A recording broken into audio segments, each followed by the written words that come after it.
मंत्रिमंडळ विस्तारामध्ये संधी न मिळाल्यानं छगन भुजबळ हे नाराज आहेत। कोण वरिष्ठ? माध्यमांनी केलेल्या नाराजीच्या प्रश्नावर भुजबळ संतापल्याचं पाहायला मिळालं। तर भुजबळांची नाराजी दूर करण्याचा प्रयत्न करणार असल्याचं हसन मुश्रीफ यांनी म्हटलंय। भुजबळांबद्दल काय करावं हे पक्षश्रेष्ठींनी ठरवलं असेल असं देखील हसन मुश्रीफ म्हणाले।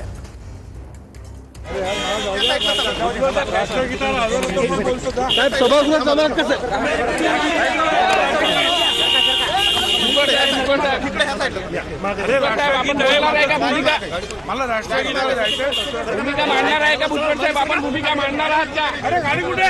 भुजबळ साहेब भूमिका मांडणार आहेत का? अरे मांडणार साहेब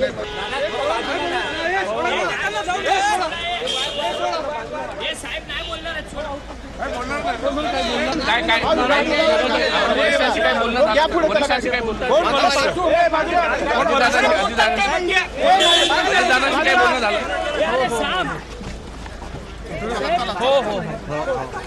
जे नाराज झालेले आहेत भुजबळ साहेब म्हणजे सन्माननीय नेते आहेत, नक्कीच आम्ही सगळी मंडळी भेटून त्यांची नाराजी दूर करण्याचा आम्ही प्रयत्न करू आणि शेवटी आमच्या सृष्टीने सुद्धा त्यांच्याबद्दल काय करावं हे ठरवून ठेवलेलं असावं असं मला वाटतंय।